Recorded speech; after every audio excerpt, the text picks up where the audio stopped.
Okay, this is the 3.17 to 3.21 quiz. I think 3.17 to 3.21.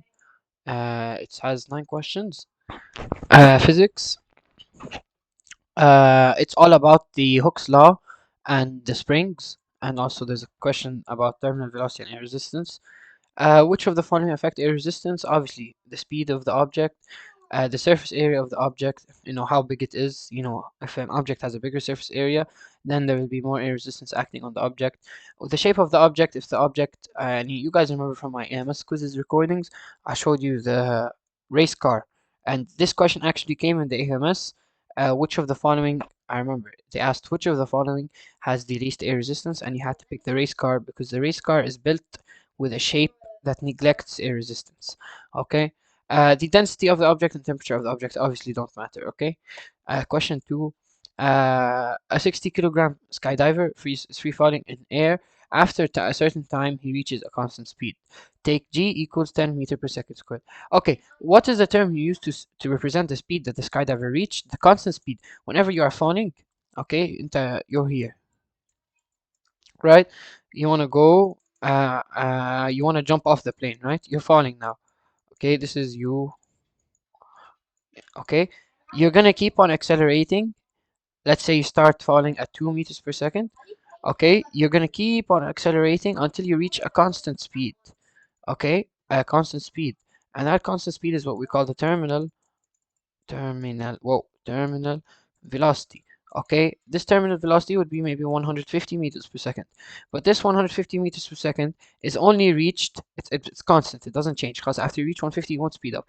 This is only reached once the effect of the weight is equal to the effect of the drag يعني air resistance. Okay, air resistance, air resistance.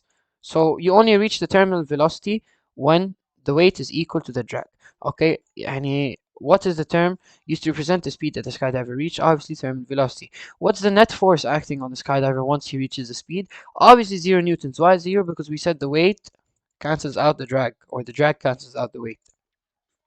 What's the magnitude of the air resistance at that moment of the time?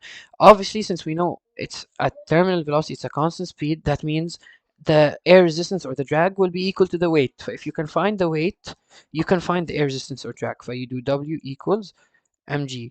Okay, 1, 2, 3. Yeah, W equals mg. The mass is 60 and g is 10. You do 60 times 10 is 600.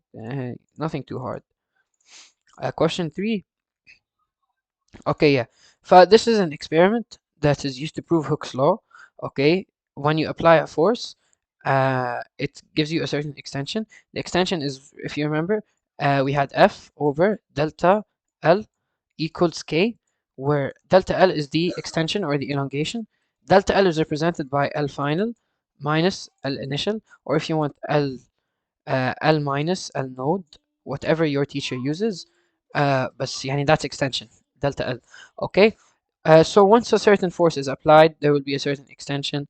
Uh, if you see here, like 2 gets you an 8 extension, 4 gets you 16 extension, 6 and 24, and so on and so forth, right? What is the law that we're trying to support here? It's Hooke's law, because Hooke's law is the one about extension and the spring. Okay, is this a spring?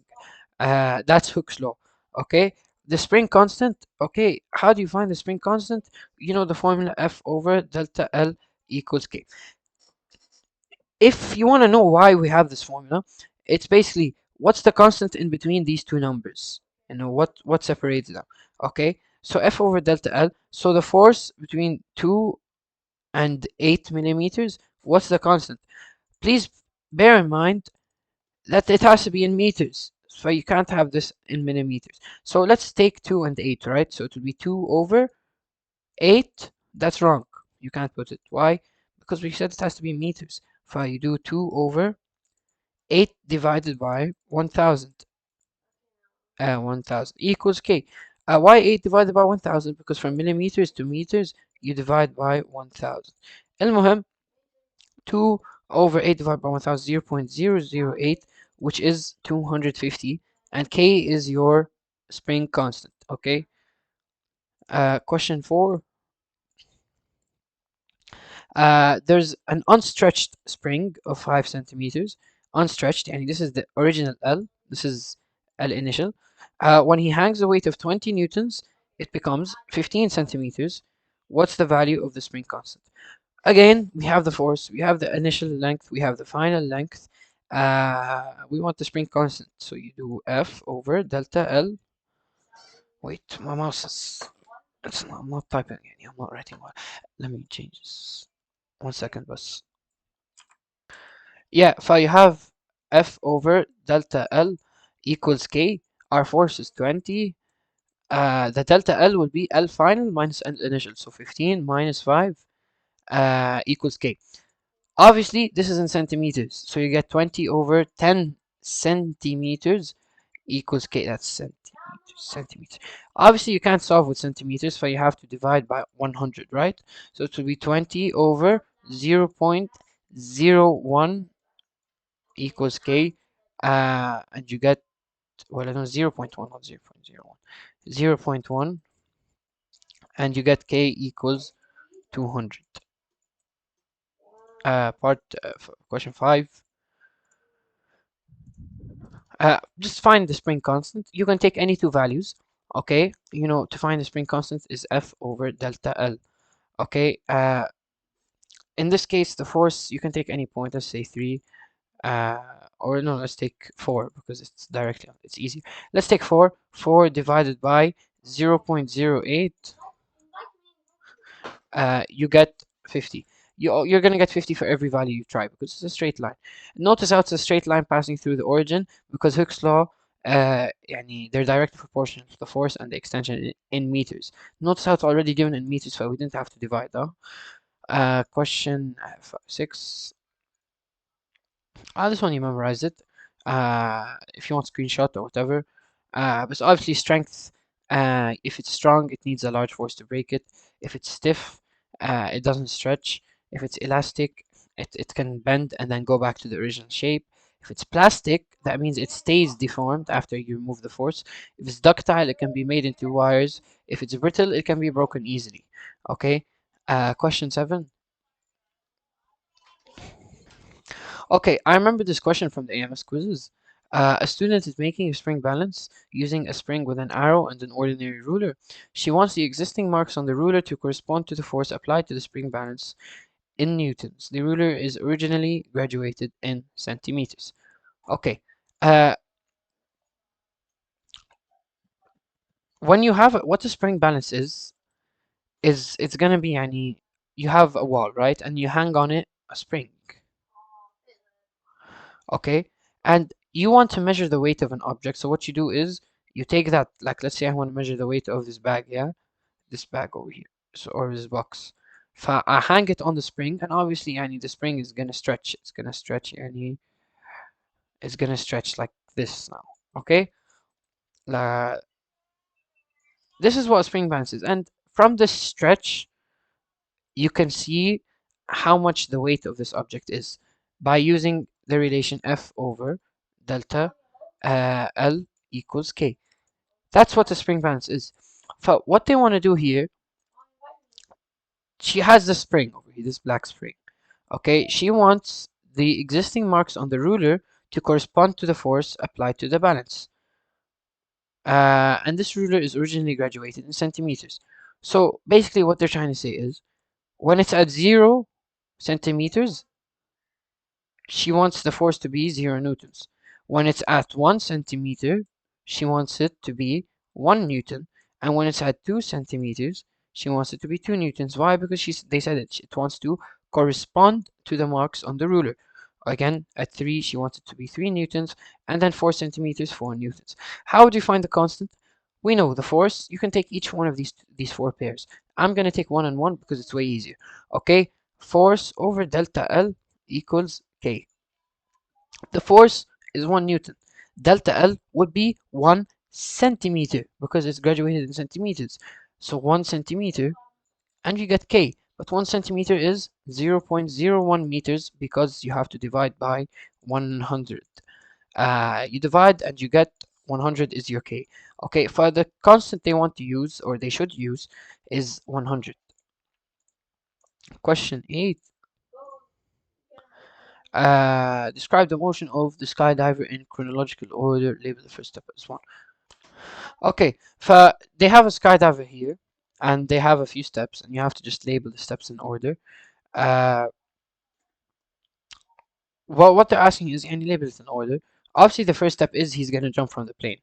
Okay, and once he jumps from the plane, he's gonna be speeding up. He doesn't open his parachute, obviously, as soon as he jumps from the plane. If you realize, yani, if you've ever seen videos of people skydiving, uh, what they after they jump out of the plane, they don't open the parachute until like five minutes after they jump, because they keep, and they don't open the parachute, and they keep speeding up until they reach the terminal velocity. Okay, obviously the guy skydiving won't know what his terminal velocity will be, بس يعني they can kind of feel it انه خلاص we're not speeding up anymore. بس المهم, أول شيء he jumps without opening the parachute, then he speeds up until he reaches his terminal velocity. Once he reaches his terminal velocity, he opens his parachute to start slowing down. And again, why will he start slowing down? Because the parachute has a large surface area. If you remember, if you have a larger surface area from question 1, a large surface area will give you a lower terminal velocity, okay, uh, because of more air resistance. Uh, so he opens his parachute, he starts slowing down, and then he starts slowing down until he reaches again the other terminal velocity. Yeah, that's it. Okay, question 9. What force is responsible for the moon's circular motion? Obviously, gravity. And what can be said about the direction? It's perpendicular to the orbit. Okay, yeah, so I remember this question came in the exam. It was like, which one is the correct force? And this was the correct answer. The one where it had like a box, a perpendicular box beside the moon or the earth or something. There was a satellite moving around Earth, I think. بس المهم, it was the one that's perpendicular.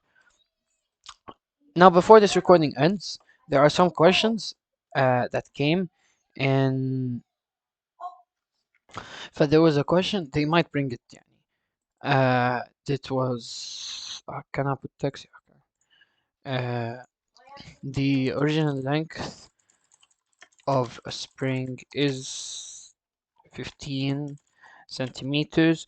When 500 grams is added, it extends 50 millimeters. What will the length be when 250 grams are added? Okay, the answer to this question was 17.5 centimeters. But يعني how you solve it? Some people find the constant and then solve. But personally, أنا يعني an easier way I found to solve was 500 grams added gets you 50 millimeters. So 500 grams, 50 millimeters. How about when 250 grams? يعني 250 50 millimeters. How about 250 grams? How much will that give you? It will be x. If you cross multiply, you'll get x equals 25 millimeters. So it's gonna extend 25 millimeters. What will the length be if it extends 25 millimeters? طب the original length is 15 centimeters. 15, my handwriting today is so bad. 15 centimeters plus 25 millimeters. That gets you uh, before you solve, you have to شو اسمه uh, convert convert this 25 into centimeters, because this is in centimeters. 25 millimeters to centimeters, you divide by 10. So it will be 15 centimeters plus 2.5 centimeters.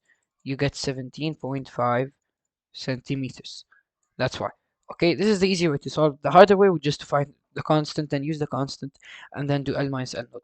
That's harder. Okay, do use this way, in my opinion. It's easier. That's it. That's it for this recording. في I think 2 more recordings I'll do. Yeah, 2 more. يلا باي.